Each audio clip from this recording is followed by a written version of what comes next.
Assalamualaikum warahmatullahi wabarakatuh. Ini adalah tugas kelompok kami mengenai peradilan dalam hukum pajak yang beranggotakan yang pertama Hilya Hanik 19 10 11 55 11 0193. Yang kedua Putri Ayuni 19 10 11 55 11 0205. Yang ketiga Reza Dwi Febriandi Parlin 19 10 11 55 11 0208. Assalamualaikum warahmatullahi wabarakatuh. Perkenalkan, nama saya Reza Dwi Febriandi Parlin, nomor BP 19 10 11 55 11 0208. Baiklah, saya akan menjelaskan tentang peradilan hukum pajak. Yang pertama, pengertian. Merupakan sebuah badan atau lembaga peradilan yang menjalankan kekuasaan kehakiman bagi wajib pajak perorangan atau badan yang ingin mengajukan banding atau gugatan dan menyelesaikan terhadap sengketa pajak yang dialaminya. Yang kedua, hukum administrasi. Umumnya berupa sanksi administratif berupa bunga, denda, tambahan pokok pajak, maupun kenaikan yang dijatuhkan oleh Fiskus. Sanksi administrasi berkaitan dengan masalah-masalah ketidaktaatan wajib pajak dalam melaksanakan kewajiban. Contoh, tidak menyampaikan SPT tapi tidak benar dan tidak lengkap dikarenakan alfa. Yang ketiga, hukum pidana. Berkaitan dengan denda pidana maupun hukum penjara dan dijatuhkan oleh hakim. Hukum pidana berkaitan dengan perbuatan-perbuatan yang dapat dikategorikan kejahatan.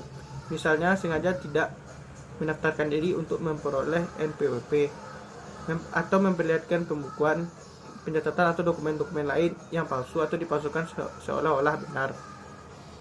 Yang keempat, peradilan administrasi pajak. Peradilan administrasi pajak terdapat dua. Yang pertama, pihak wajib pajak. Yang kedua, aparat pajak atau Fiskus. Yang kelima, peradilan administrasi pajak dapat dibagi menjadi dua. Yang pertama, peradilan administrasi tidak murni, disebut juga peradilan tidak murni karena hanya melibatkan dua pihak. Dua pihak ini yaitu pihak wajib pajak dan pihak Fiskus. Yang kedua, peradilan administrasi murni, peradilan yang melibatkan tiga pihak. Tiga pihak ini yaitu pihak wajib pajak, Fiskus, dan hakim yang mengadili. Yang keenam, keberatan wajib pajak dapat mengajukan keberatan atas suatu. Suatu ini yang pertama, surat ketetapan pajak kurang bayar. Yang kedua, surat ketetapan pajak kurang bayar tambahan atau SKP KBT. Yang ketiga, surat ketetapan pajak lebih bayar atau SKP LB. Yang keempat, surat ketetapan pajak nihil atau SKPN. Yang kelima, pemotongan atau pemungutan oleh pihak ketiga. Assalamualaikum warahmatullahi wabarakatuh. Perkenalkan, nama saya Hilya Hanik, BP 19 10 11 55 11 0193. Banding. Banding adalah upaya hukum yang dapat dilakukan oleh wajib pajak atau penanggung pajak terhadap suatu keputusan yang dapat diajukan banding berdasarkan peraturan perundang-undangan perpajakan yang berlaku. Syarat-syarat banding yaitu: 1. Banding diajukan dengan surat banding dalam bahasa Indonesia kepada pengadilan pajak. 2. Banding diajukan dalam jangka waktu 3 bulan sejak tanggal diterima keputusan yang dibanding, kecuali diatur dalam peraturan perundang-undang pajak. 3.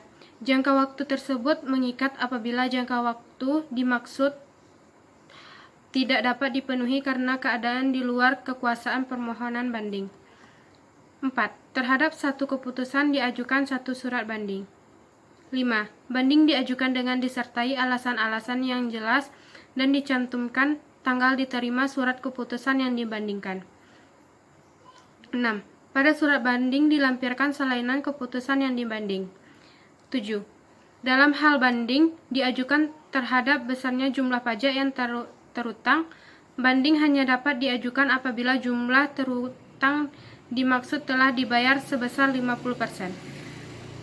Yang dapat mengajukan banding. Banding dapat diajukan. Siapa yang dapat mengajukan banding? Banding dapat diajukan oleh wajib pajak, ahli waris, seorang pengurus, atau kuasa hukumnya.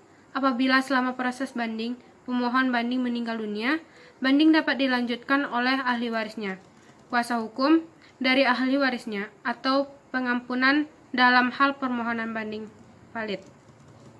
Apabila selama proses banding permohonan banding melakukan penggabungan, peleburan, pemecahan, atau pemakaran usaha atau likuiditas, permohonan dimaksud dapat dilanjutkan oleh pihak yang menerima pertanggungjawaban karena penggabungan, peleburan, pemecahan, atau pemekaran usaha atau likuiditas. Pencabutan banding. Terhadap banding dapat dilakukan surat pernyataan pencabutan kepada pengadilan pajak. Banding yang dapat dihapus dari daftar sengketa dengan cara sebagai berikut. 1.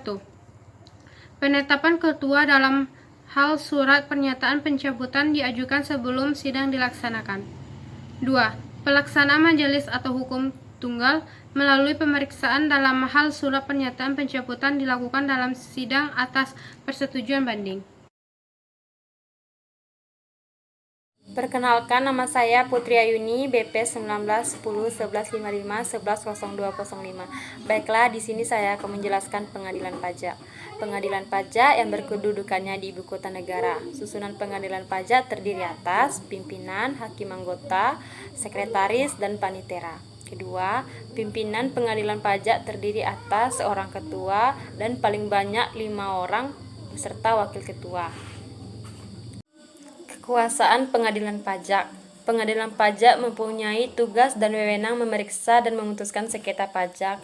Kedua, pengadilan pajak dalam hal banding hanya memeriksa dan memutuskan sengketa atas keputusan keberatan, kecuali ditentukan lain oleh peraturan perundang-undangan yang berlaku. Pengadilan pajak dalam hal gugatan memeriksa dan memutuskan sengketa atas pelaksanaan penagihan pajak atau keputusan pembetulan dan keputusan lainnya. Gugatan wajib pajak atau penanggung pajak terhadap A. Pelaksanaan surat paksa, surat perintah melaksanakan penyitaan atau pengumuman lelang. B. Keputusan yang berkaitan dengan pelaksanaan keputusan perpajakan. C. Keputusan pembetulan yang berkaitan dengan pelaksanaan keputusan perpajakan. 4. Pengadilan pajak adalah pengadilan tingkat utama dan terakhir dalam memeriksa dan memutuskan sengketa pajak. Putusan pengadilan pajak dapat berupa 1. Menolak, 2. Mengabulkan sebagian atau seluruhnya, 3. Menambah pajak yang harus dibayar, 4. Tidak dapat diterima, 5. Membetulkan kesalahan tulis dan atau kesalahan hitung, 6. Membatalkan, 7. Terhadap putusan pengadilan pajak tidak dapat lagi diajukan gugatan, banding, atau kasasi. Kasus penyelesaian banding atas sengketa hutang pajak, penghasilan Badan Studi Kasus PT RMS di Pengadilan Pajak.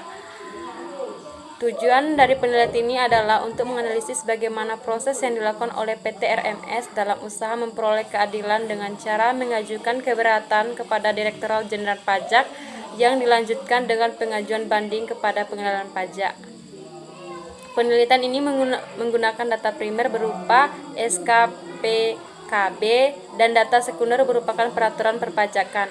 Hasil penelitian menunjukkan perhitungan pajak yang dilakukan oleh PT RMS sudah benar dan telah diajukan upaya hukum keberatan sesuai dengan pasal 25 Undang-Undang KUP.